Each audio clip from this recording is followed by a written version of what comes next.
Hey everybody, it's Luke over at Galaxy Tech Review, and today I've got a product from DEPSTECH.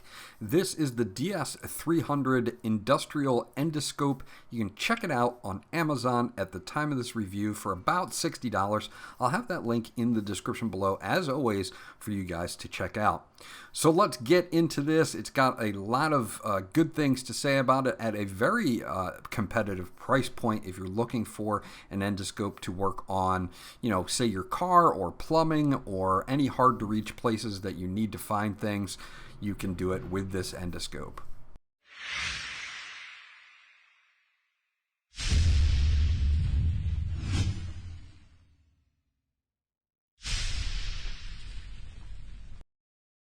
Okay, so this is what you get once you get everything out of the box. You will get an extra year of warranty if you go to DEPSTECH and register your program, so you may want to do that just to get 2 years of warranty, which is a pretty substantial warranty out of the box. You also get the DS300 Industrial Endoscope User Manual. It is written in English, pretty well laid out here, and allows you to kind of reference just to see what all the buttons do and everything. We're going to kind of cover most of that today.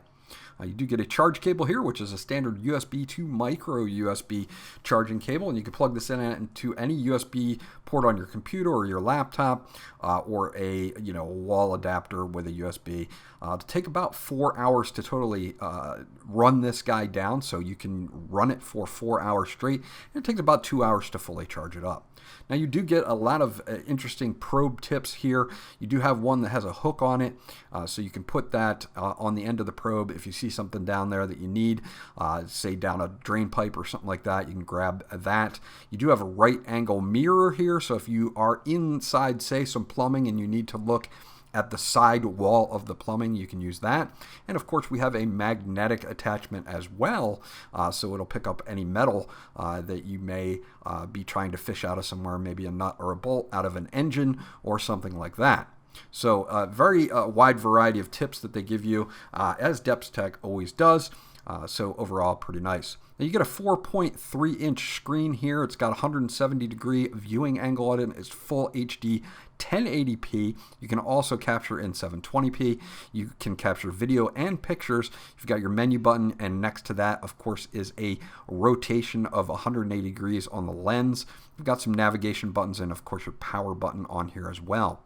On the bottom, we've got a little flap here, and inside that flap, you've got your micro USB charge port. You have a reset hole, and you have a spot for your micro SD card, which in this case comes pre-installed with a 32 gigabyte micro SD, so you're going to be able to store a lot of picture snaps and smaller video clips on that. And of course you can always switch them out with other ones if you need more storage space. You can do that, so you do have that option as well. So again, this whole unit is IP67 waterproof. It is made out of plastic and it is lightweight, but you do get a lot with that 4.3-inch screen. The cabling itself is 16.5 feet long, and again, you do have that 5.5 millimeter probe end, which is a little bit slimmer than most endoscopes that I've seen. You do get 6 LEDs on here that have several levels of brightness that we'll go over as well. So let's turn this on here, and it's going to be pretty fast to turn on. Obviously, you can see the LEDs are already active on here, and they are pretty bright in the highest setting. You can see that we get that full color image, and it is pretty nice and clear for such a small unit. So that will help you in what you need to do. If you need to rotate it again, you can use that one button right there to rotate the image 180 degrees. So if you need to turn it upside down and it's not quite positioned right, you need to get a different angle, you have one button to flip it upside down, and then of course right side up again. So overall, very, very easy to do. Now if we go into the menu here, you're going to have a bunch of different things that we can change. It is default set to 1080p resolution. You can change that to 720p if you would like to. Several languages here, English, French, Spanish, everything that you can think of, pretty much. I'm going to leave this on English. You do have an auto power off, so if you forget to turn it off, you can set it for 15 or 30 minutes. Again, you'll get up to 4 hours of constant runtime per charge on this particular unit. You can format the SD card if you want to format it. You can reset the system back to factory settings. You can set your date and time.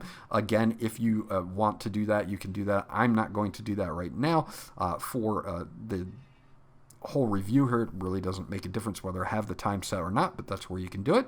You have available space left on your card. I have a fully formatted card and I have 29.2 gigabytes free. And of course you have your version number here as well to let you know what software revision that you're running. So again, just really nice. You can see in the upper left-hand corner, we are in picture mode. So if I want to use something like, we'll use Dr. Strange here, and I want to get up close to him and I want to take a picture, I just hold down the picture icon on the right-hand side, and I can click that and take a picture. So you can see there on the right-hand side, I do it, and very quickly on the screen comes up some red text that says it's capturing a picture. Of course, that doesn't show up on your picture, which is fine. But if we need to go through there, we just hold the OK button for 3 seconds, and then we go into our gallery, and you can see that there are the pictures.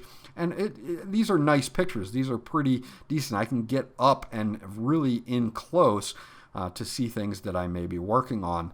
So overall, that is really nice. Now, if I want to change it, say, to video, we can do that as well by just holding down the video button for 3 seconds, and that will change it out. But first, let's take a look at our brightness. Your left and right buttons are also your brightness buttons, and you have 4 levels of brightness as well. You can see off, and then you've got 1, 2, 3, so with off being your 4th, you've got 4 levels of brightness. So very nice and handy to have if you're working in a very dark area. I have plenty of light here, so it's not that big of a deal. But if I needed to, and I was, say, working on a drain pipe or in a car engine or something like that, and I need more light, I can do that with the LED adjustment. So taking videos of the same thing, we just have to hold down the video button, which is on the left-hand side, and now I am actually taking video as I go, and if I need to get up underneath something, and this is going to be a little hard to do while I'm filming, but you can see I can get up inside Dr. Strange's head here and take some video, and then hold it down for 3 seconds to turn it off. And if I need to review it again, I can hold my OK button for 3 seconds to get into my gallery, and then I can play that video back as well. So if I need to go back and look at something that I saw when I was working on it, I can easily do that right here. So you've got pretty much everything you need in an industrial endoscope. No crazy add-on features like dual lenses or anything like that, but the price point definitely reflects that at about $60 on Amazon at the time of this review. This is a solid unit that's going to get everything done for you. It's got a pretty solid battery life at, again, about 4 hours, and it takes crisp and clear pictures and video, so it does a pretty great job. So there you go, that's my review of the DEPSTECH DS300 industrial endoscope. Again, if you're looking for an industrial endoscope that's not going to break the bank, but is still going to give you nice, crisp 1080p pictures and video, then this one definitely will do the job. I'm definitely going to give it a thumbs up because of the entry-level price point to quality ratio that this actually has. This was Luke from Galaxy Tech Review. If you have any questions or comments about this endoscope, please leave them in the comment section below. I'll get back to you as soon as I possibly can. Remember to like, and if you guys have not subscribed yet, please do so because that always helps me out. And I'll check you guys out on the next video.